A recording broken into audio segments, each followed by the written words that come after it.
talk now. This MMA, what we talking about? Yeah, you tuned into the pod now. Gonna be hard for you to stop now. Yeah, we caged in. Yeah, we caged in. Yeah, we caged in. Welcome back to another episode of Caged In. I'm your host, Chris DiCarlo. Today we got a very special guest making his debut on the show. It is Jordan Morgan. How we doing today, my man? I'm good, Chris. I appreciate you having me on. Of course, man. I've been, waiting to get you on the show for a little bit now. Glad we could finally make this one happen. Just do a little intro, introduce you a little bit, man. You are a 3-0-1 amateur heavyweight, also a 2017 fifth-round pick in the NFL draft. So we're working with two major sports here in one conversation, man. I'm super looking forward to it. I'm a big fan of both sports. This is going to be a fun one for me for sure. Let's dive into your background a little bit, though, man. Where were you born and raised, and what was growing up like for you? Sure. Philadelphia, born and raised initially. I'd like to think I had a pretty average childhood for the most part, at least for like an inner city Philly kid. Obviously was able to have a roof over my head, so I won't cry about it and act like I had the worst upbringing. But financially, there were definitely some holes.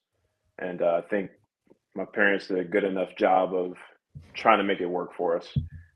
Amongst all my friends, I was the only one who even had both their parents in their life, so that was already a huge advantage for me.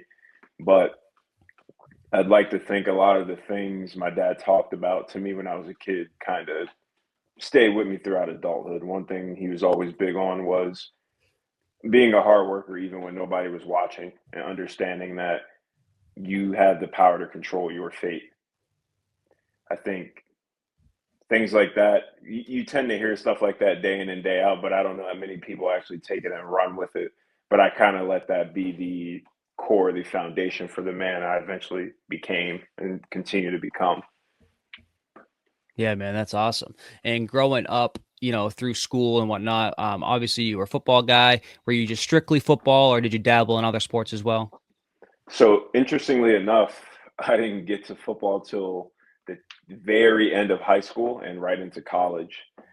When I was in high school, we had to do something called enrichment hours to graduate. It was the city's way of trying to get kids off the street because when I was growing up, I guess it still kind of has this problem now, but Philly had an issue with crime and violence, and young kids are usually in that pitfall because they're brought into that and they become the next generation of that. But with these enrichment hours, you had to either do volunteer work or play a sport. And when I think back on it, I don't think anyone ever really chose to do the volunteer work. Everybody just opted to play a sport because it was the quote unquote cool thing to do. Right. And that was my intro to football. Because once I got to my senior year, I was like, okay, well, I'm here. If I want to graduate and I have to do that, if I have to do one of them, I might as well just randomly play a sport. I want to fit in with the cool kids. I didn't know that football would come to be the thing it was for me. But when scouts started to come to the school I was playing at to scout other people, I had coaches who would push me to them. Shout out, I don't know if he'll ever see this, but shout out Kelly Cottle. He did a lot of right by me, pushing me to coaches. I didn't have the film that other guys had, but I was a big body essentially. I'd always been tall, but I think, somewhere between 2 to 225 at the time. And his whole selling point was you could take him and make him whatever position you need him to be. And fortunately, Kutztown took a chance on me. And I don't even think that they thought they would get the return on investment that they did, but it ended up being a mutually beneficial thing for all involved parties. For sure, man.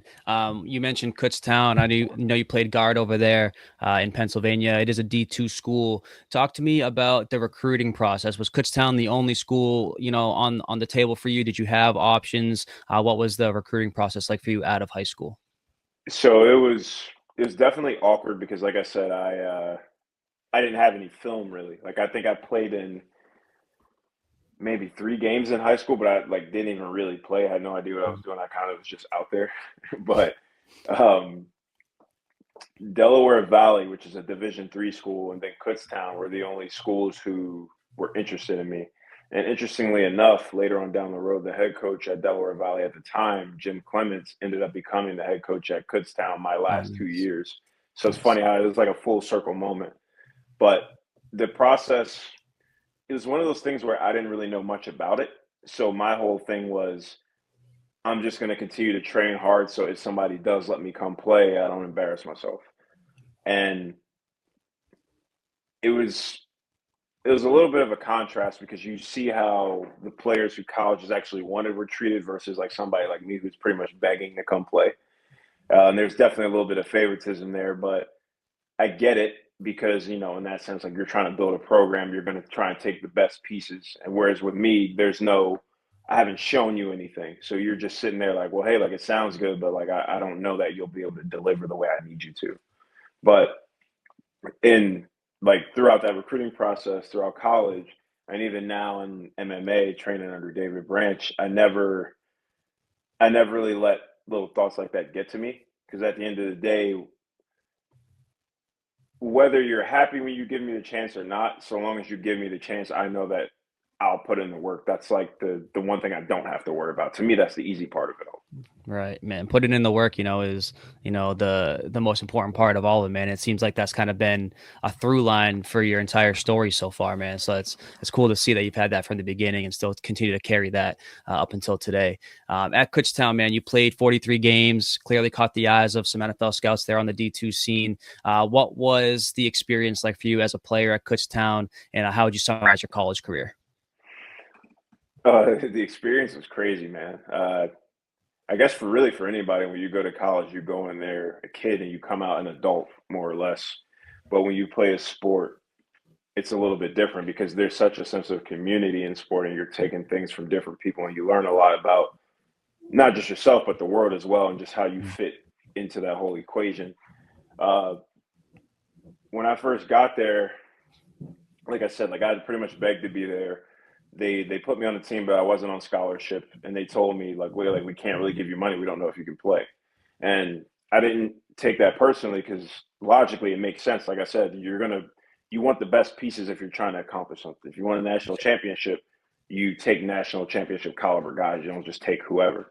But ultimately, like I said, they gave me the chance. I made my way in, and I remember they would always talk about how athletic I was, but I always felt like it was a bit of a slight because it's like, okay, you're telling me that because I'm not good at something, and then maybe that's your way of trying to pat me on the back, like, hey, like it's okay, you can still do this, and I kind of took that personally, and for me, being what I would call a technician became the angle I wanted to approach, where regardless of my stature, regardless of my ability, I want to be somebody who gets the finer details so right. And that's what I want people to notice the most when I'm out there playing.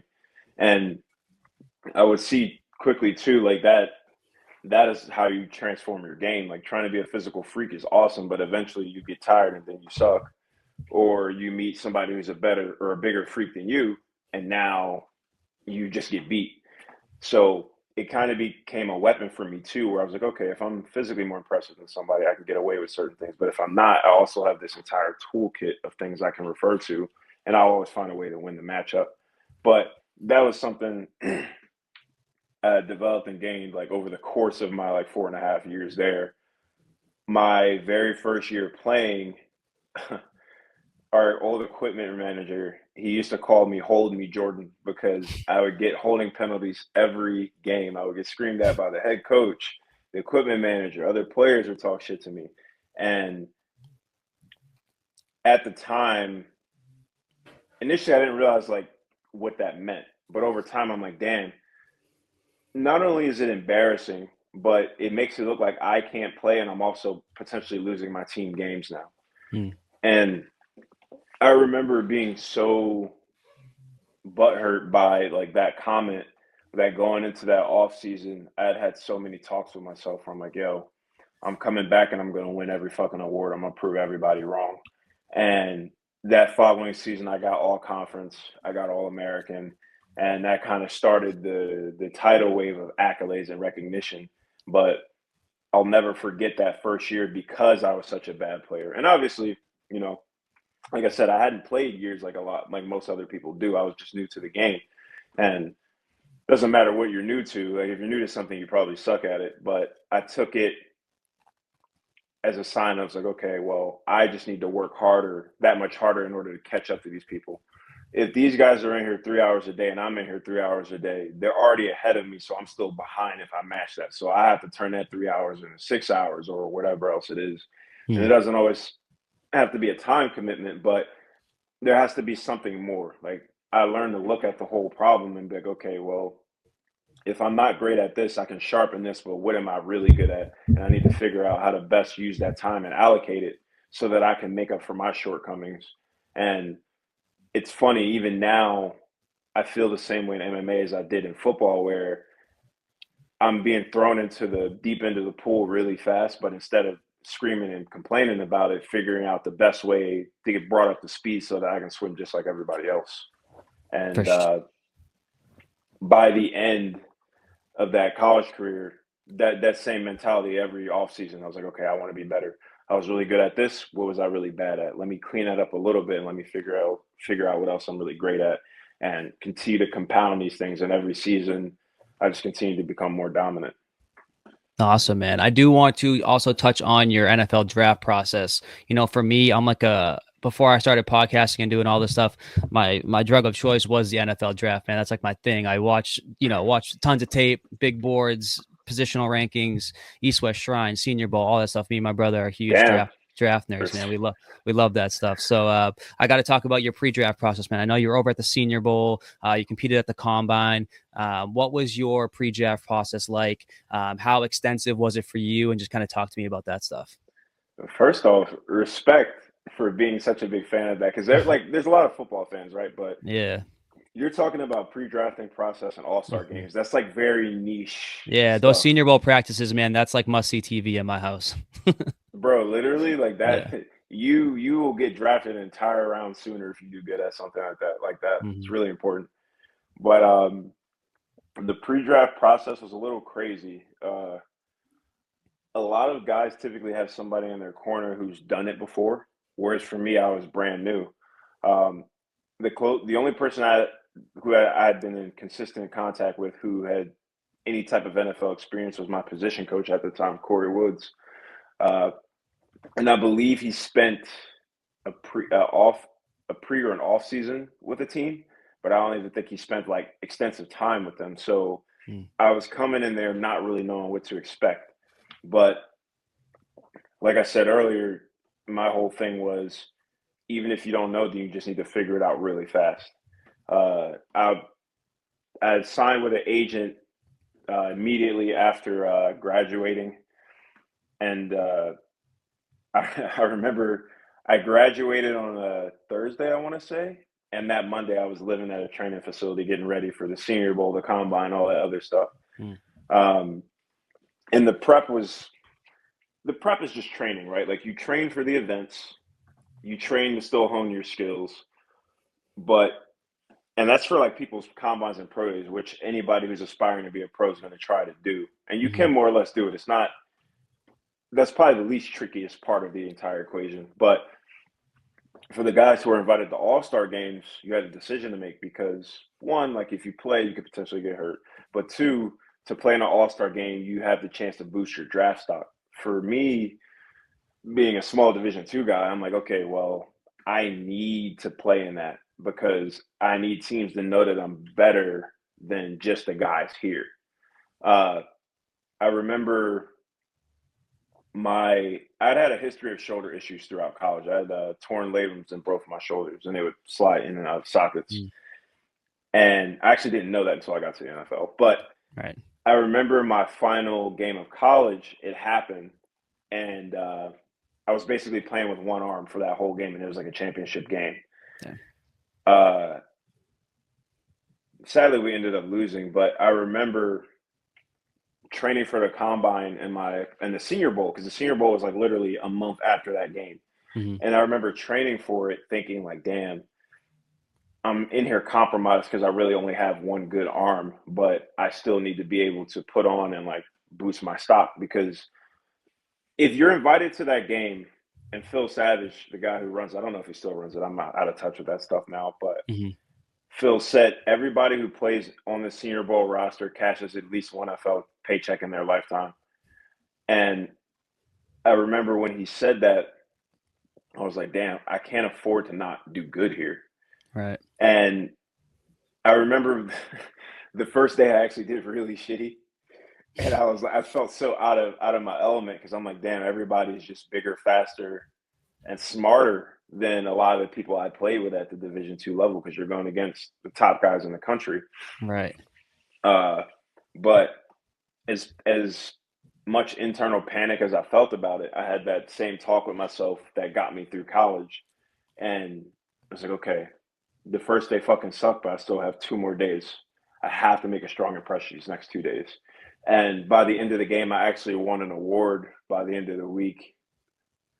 And it's usually broken into teams north and south, as you know. Mm-hmm. And I graded out the highest amongst all the other linemen on my team. Hell And yeah. I'd also won an award for the #1 lineman in Division II college, and was presented to me that week as well. So it's like a real fucking glory moment because I was like, man, Hell like yeah. I came in here and I sucked, but like I made it work and I proved myself. And as much as I wanted to like live in that a little bit, I had to go back to training because now we had the combine in like the next month. So we get right back to training.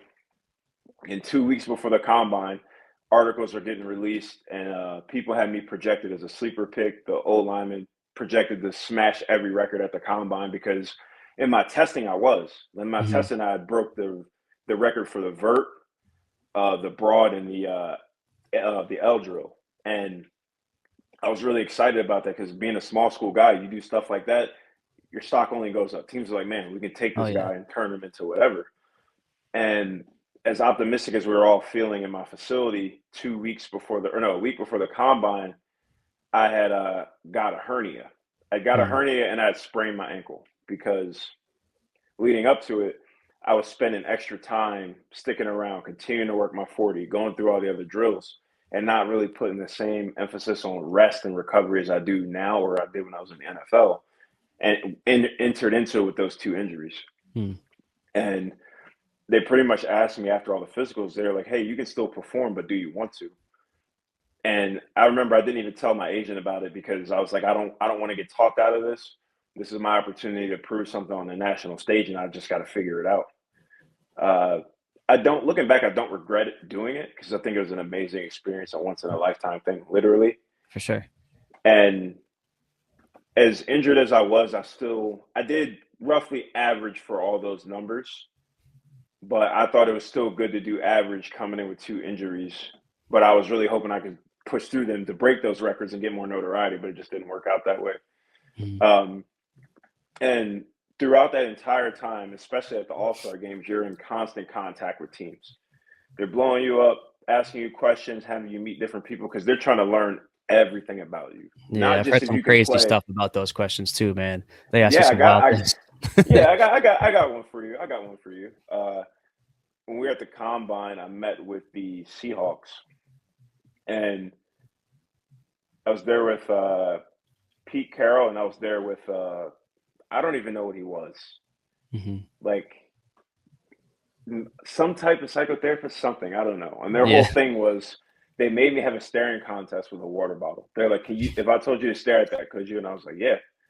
And they were like, for how long? And I was like, however long it needs to be. Like, what do you want?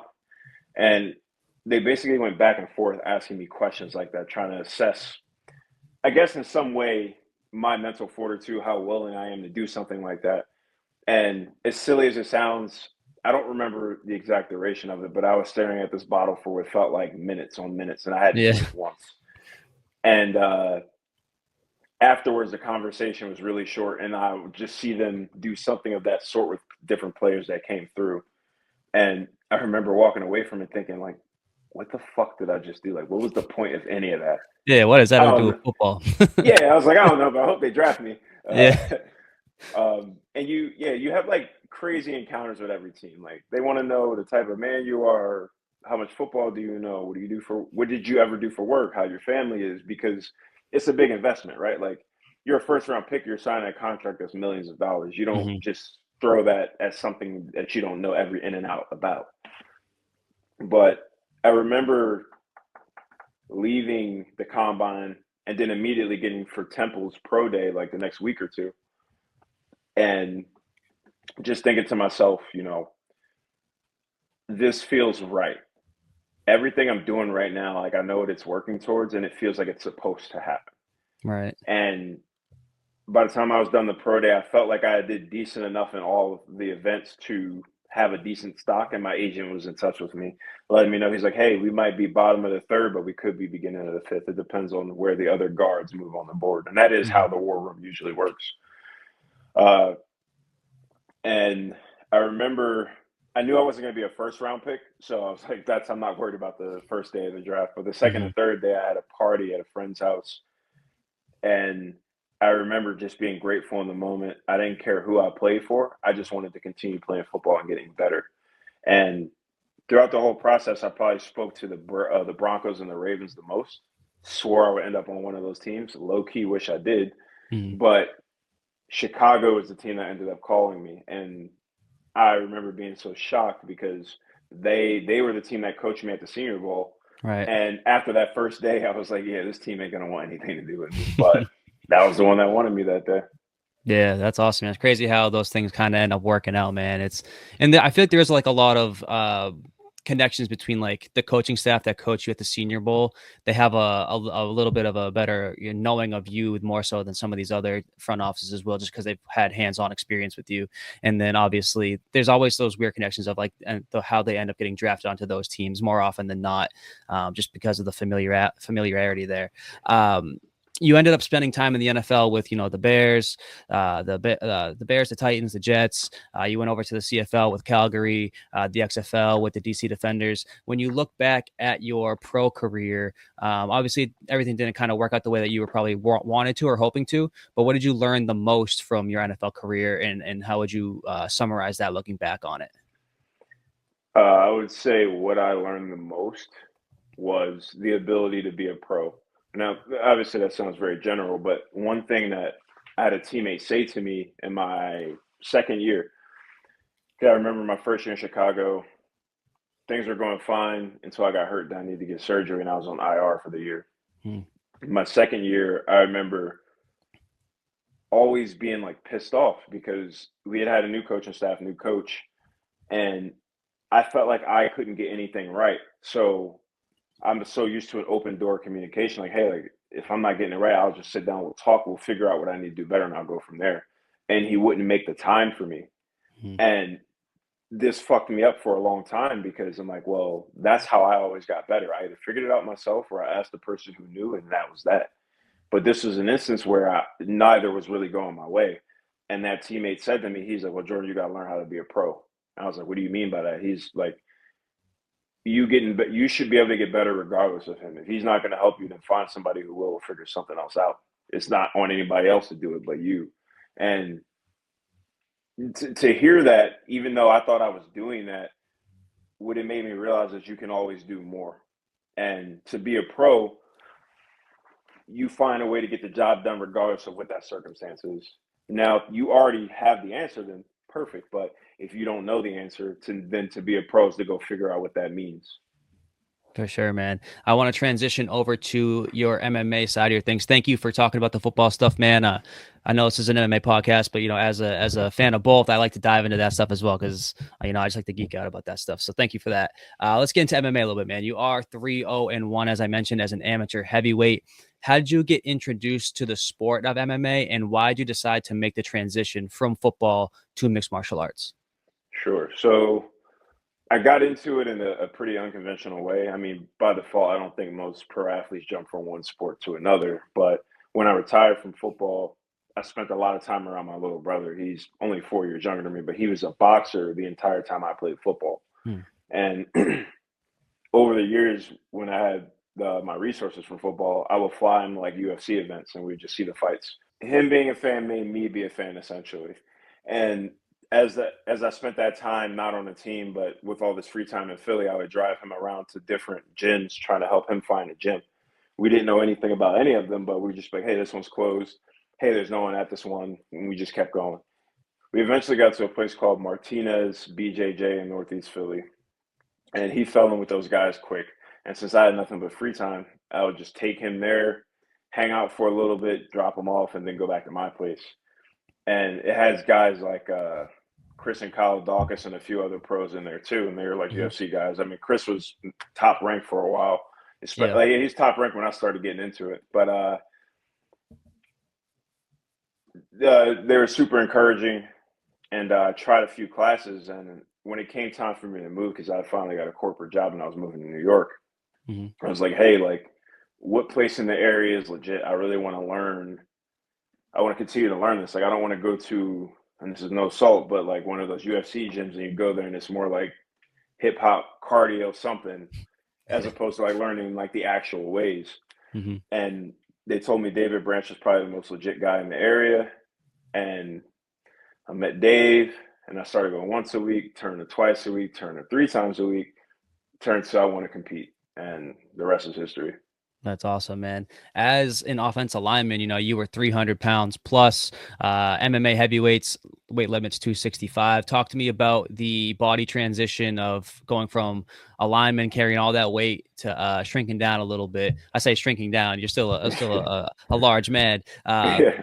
to be a MMA heavyweight, man. Talk about just like that transition for you. Uh, at my height, I was like 340. I was a bowling ball in my second year Yeah. in Chicago. But once I retired, I was like, okay, there's no reason for me to walk around that big. Like, I'm not getting paid to block anybody. It just seems excessive, especially because to get to that weight in the first place, I had to be eating so much extra a day. And following that, I was like, okay, it's time to lose the weight. So I started to play around with how I ate, and a little bit of weight would fall off, but I was still over 300. I was sitting around like 310. And that was what the weight I was when I first got to Dave's. And when I told him I wanted to compete, he told me I had to get down to 265 because that's the limit. So I was like, okay, like if that's the first thing I got to do, I'll just keep showing up, trying to learn the skills and lose the weight in the process.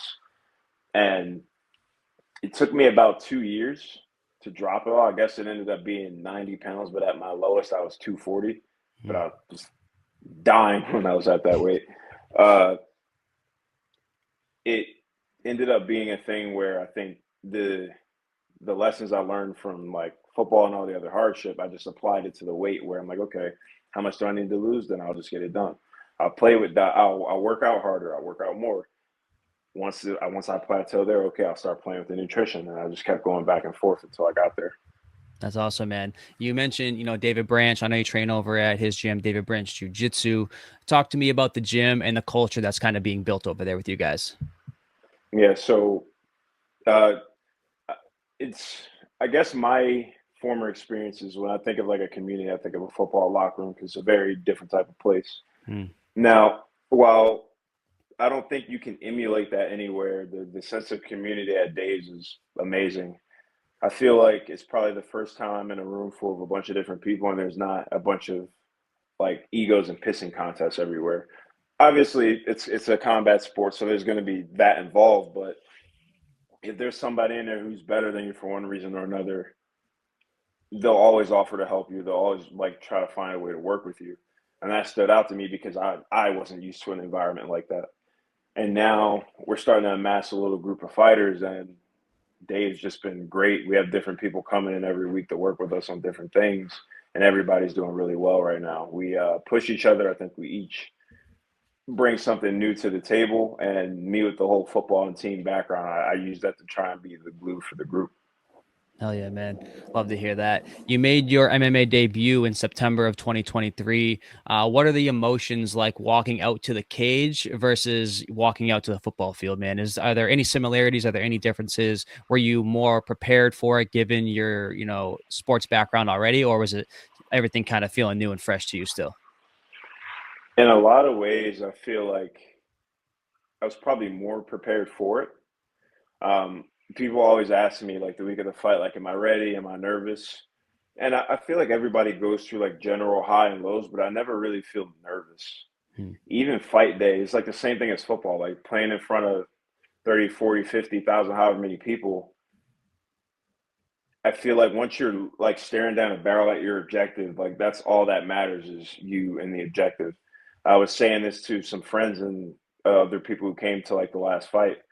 I only ever really hear my coach when I'm in there. Like I hear the coach and I hear the ref. I don't hear like the crowd at all. Hmm. Um, I feel like I get so excited when that time comes because it's like I get the chance to show everybody the fruits of my labor. And obviously, nothing is guaranteed, but I like to believe if you work hard enough, you boost that rate, right? So for me, it's like no, like I go out there and I fully expect to win because I know the work that was put in. For sure, man. Like I mentioned, you are 3-0-1. You are the current Flex Fight Series amateur heavyweight champion as well. With this success that you've had in your amateur career, does it feel validating to you knowing that like you made the switch and things are kind of going your way right now? I don't even know that I ever looked at it that way. I feel like football was a different version of me, and that version had to die so that I could grow. And Mm. following that, I made the switch to corporate America and working different jobs and eventually building my own business. But now, when I come to the fighting, I feel like it's its own new version of me.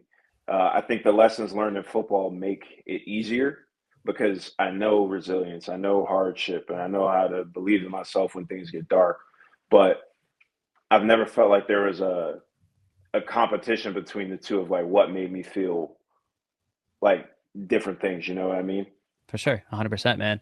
And since you kind of did get a later jump to the MMA side of things, given the fact that you were chasing another dream in football, is there a timeline on when you want to turn pro and kind of start chasing the pro side of the sport? So the plan was actually to go pro last year, and we had a fight to end the year, but the card fell through. So Mhm. then it became okay. Well, we want to get a fight on the books, regardless, pro or amateur, and start making the jump now. We were only able to get our hands on the amateur card, but and me and David had this talk plenty of times. It's fight experience at the end of the day. I'm not going to look at it like it's lesser. Obviously, the plan is to go pro and be a world champion, but I understand that physical ability isn't going to get me there now. I still need to put in the time to gain the experience so that when I'm in the cage, I can make the right decisions. Definitely, man. And we are off to a fresh start of 2025. I saw that you might have a fight announcement coming soon. Is that anything that we can talk about, or are you still waiting to make that announcement? What's the future of 2025 look like for you? Still waiting to make the official announcement. The plan is to be fighting in March. I'm Mhm. hoping that I can maybe get on this card with my brother. We'll see. But we've been Nice. talking to a few different promotions, and the plan is to make that debut in March. Awesome, man. And would that be pro, or is that still going to be in the amateur ranks? It's going to be pro. Awesome, man. Well, we're definitely looking forward to, the fight announcement will all be keyed in. Before I let you go, man, anything else you want to talk about as far as the MMA side of your life and how things have played out for you before I let you out of here? I'll try to put like a pretty bow on it.